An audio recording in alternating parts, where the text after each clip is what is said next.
Trump એડમિનિસ્ટ્રેશને H1B પર યુએસમાં job કરતા લોકોનું ટેન્શન વધારી દે તેવી એક કાર્યવાહી શરૂ કરી છે.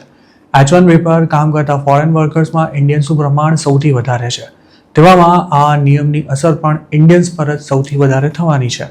હાલ અમેરિકાની મોટી કંપનીઝ પણ મોટા પાયે છટણી કરી રહી છે. તેવામાં હવે ટ્રમ્પ સરકાર જોબ ગુમાવનારા H1B હોલ્ડર્સને હાલ મળતો 60 દિવસનો ગ્રેસ પીરિયડ સમાપ્ત કરી દેવા માંગે છે. તેના માટે ડિપાર્ટમેન્ટ ઓફ હોમલેન્ડ સિક્યોરિટીએ એક દરખાસ્ત વ્હાઇટ હાઉસની office of information and regulatory અફેર્સમાં સબમિટ કરાવી દીધી છે. જોકે આ પ્રસ્તાવિત નિયમ હજુ સુધી યુનિફાઈડ એજન્ડામાં પબ્લિશ ન થયો હોવાથી તેની બીજી કોઈ જ વિગતો નથી મળી શકી. મતલબ કે DHS 60 દિવસના ગ્રેસ પીરિયડને ઘટાડીને કેટલો કરવા માંગે છે કે પછી તેને સાવ ઝીરો કરી દેવા માંગે છે કે કેમ તે હાલ સ્પષ્ટ નથી થઈ શક્યું. 2017થી DHS દ્વારા H1B વર્કર્સ ઉપરાંત નોન ઇમિગ્રન્ટ સ્ટેટસ પર અમેરિકામાં રહેતા લોકોને 60 દિવસનું ગ્રેસ પીરિયડ આપવામાં આવે છે. આ દરમિયાન તેઓ બીજા કોઈ એમ્પ્લોયર સ્પોન્સર શોધી શકે છે કે પછી ઓથોરાઇઝ્ડ સ્ટે એક્સપાયર થાય તે પહેલાં પોતાનું સ્ટેટસ ચેન્જ કરાવી શકે છે. જો ગ્રેસ પીરિયડ હટી જશે તો H1B હોલ્ડર્સને બીજી જોબ કે સ્પોન્સર શોધવાનો જરા પણ સમય નહીં મળે. આ સ્થિતિમાં તેઓ જોબ ગુમાવતા જ આઉટ ઓફ સ્ટેટસ થઈ શકે છે, જેથી તેમનું કાયદેસરનું ઇમિગ્રેશન સ્ટેટસ પણ સમાપ્ત થઈ જશે અને તેમને તુરંત જ અમેરિકા છોડવાની નોબત આવશે. તેમના નવા એમ્પ્લોયર પિટિશન ફાઇલ કરી શકશે, પરંતુ વર્કર પાસે 2 મહિનાનો સમય જ નહીં હોય તો આ પ્રોસેસ પૂરી કરવામાં પણ કોઈ ખાસ સમય નહીં મળે.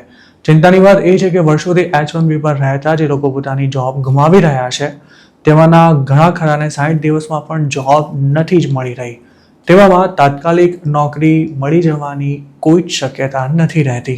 અમેરિકામાં જો કોઈ કંપનીમાં વેકેન્સી હોય તો US સિટીઝન માટે પણ ઇન્ટરવ્યૂ, સેલરી નેગોશિએશન અને બેકગ્રાઉન્ડ ચેક જેવી પ્રોસેસ પૂરી કરવામાં જ 2 મહિના જેટલો સમય નીકળી જતો હોય છે. તેમાં અત્યારે તો એવી સ્થિતિ છે કે આટલી લાંબી પ્રોસેસ કર્યા બાદ પણ ઘણીવાર કંપની શોર્ટલિસ્ટ કરાયેલા કેન્ડિડેટને જોબ પર રાખવાનો ઇનકાર કરી દે છે કે પછી તે વેકેન્સી જ ક્લોઝ થઈ જાય છે. જો કોઈ ઇન્ડિયન H1B હોલ્ડર્સને સિલેક્ટ કરવામાં અમેરિકન કંપની આટલો સમય કાઢી નાખે તો તેને જોબ મળે તે પહેલાં જ અમેરિકા છોડવાની નોબત આવી શકે છે. અમેરિકામાં કામ કરતા મોટાભાગના ઇન્ડિયન્સ ત્યાં જ પોતાના ઘર વસાવી લાઈફમાં સેટલ થઈ ચૂક્યા છે. તેમાં જે લોકો સિનિયર રોલ્સમાં છે અને જેમણે લોન પર મકાન લીધા છે, વર્ષોથી અમેરિકાની સરકારને ટેક્સ ચૂકવ્યો છે, તેમના માટે US છોડવું માત્ર કોઈ એક દેશ છોડવાથી ઘણું જ વિશેષ અને પીડાદાયક રહે છે. કારણ કે અમેરિકામાં બધું છોડી ઇન્ડિયા બાળકો સાથે પાછા આવવું અને ઇન્ડિયામાં સેટ થવું જરા પણ આસાન નથી હોતું. જે લોકો જોબ ચેન્જ કરવા માંગે છે તે પણ આ પ્રસ્તાવિત નિયમથી મુશ્કેલીમાં મુકાઈ શકે છે, કારણ કે તેઓ પોતાના નવા એમ્પ્લોયર અપ્રુવલ ન આપે ત્યાં સુધી જૂની જોબ છોડવા બાબતે વાત સુદ્ધા નહીં કરી શકે અને છેલ્લી ઘડીએ અપ્રુવલ આવ્યા બાદ તેમના માટે નોટિસ પીરિયડ સર્વ કરવો મુશ્કેલ થઈ જશે. આ ઉપરાંત જેમને રાતોરાત ફાયર કરી દેવાશે તેમણે પણ પોતાનું સ્ટેટસ ટકાવી રાખવા માટે જે મળે તે જોબ સ્વીકારી લેવી પડશે અને તેના કારણે તેમને આર્થિક નુકસાન પણ ભોગવવું પડશે. ટ્રમ્પના સમર્થકો આમે H1Bને ઘણા સમયથી ટાર્ગેટ કરી જ રહ્યા છે અને તેમાં આ વિઝા પર જોબ કરતા ઇન્ડિયન્સને તો અમેરિકન્સની જોબ ચોરનારા ગણાવાઈ રહ્યા છે. હવે જ્યારે ટ્રમ્પ સરકાર ગ્રેસ પીરિયડ ખતમ કરવા એક્ટિવ થઈ છે ત્યારે ઇમિગ્રેશનના વિરોધીઓ તેને આવકારી રહ્યા છે. તેમનું કહેવું છે કે વિદેશમાંથી સસ્તા વર્કર્સ મળતા હોવાથી અમેરિકન કંપનીઝ US સિટીઝન્સને જોબ પર નથી રાખતી. તેમની એવી પણ દલીલ છે કે H1B ટેમ્પરરી પ્રોગ્રામ છે, તેવામાં જે જોબ પર H1B વર્કરને વિઝા મળ્યા હોય તે જોબના ખતમ થઈ ગયા બાદ વિઝા હોલ્ડરને પણ અમેરિકામાં રહેવાની કોઈ જરૂર નથી રહેતી. H1B વિઝાના વિરોધીઓનું કહેવું છે કે તેના પર અમેરિકા આવતા લોકો ટેમ્પરરી વર્કર છે, તેમની જોબ પણ ટેમ્પરરી છે, જેથી અમેરિકામાં તેમનો સ્ટે પણ ટેમ્પરરી જ રહેવો જોઈએ. તેની સામે જે લોકો આ વિઝા પર કામ કરે છે તેમજ જેઓ ઇમિગ્રેશનની તરફેણ કરે છે તેમનું એવું કહેવું છે કે ફોરેન વર્કર્સ કોઈ ડિસ્પોઝેબલ આઇટમ્સ નથી કે કામ પૂરું થતાં જ તેમને પોતાના દેશ પાછા ચાલ્યા જવા મજબૂર કરી શકાય.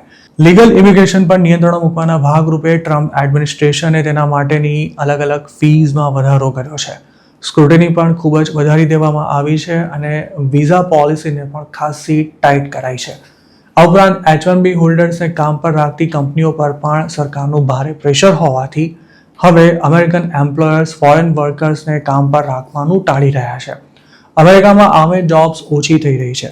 યુએસ સિટીઝન્સ માટે જ નોકરીઓ શોધવું મુશ્કેલ બની રહ્યું છે. તેવામાં H1B હોલ્ડર્સ તો અત્યંત કફોડી હાલતમાં આવી ગયા છે. જોબ જવાને કારણે ઘણા H1B હોલ્ડર્સને અમેરિકા છોડવાની ફરજ પડી છે. જે લોકો હાલ યુએસમાં છે તેમના માટે પણ સ્ટેમ્પિંગ સહિતના ઇસ્યુઝને લીધે ઇન્ડિયા આવવું આસાન નથી રહ્યું અને જોબ્સના અભાવમાં સ્ટુડન્ટ્સની હાલત પણ સોડી વચ્ચે સોપારી જેવી થઈ રહી છે.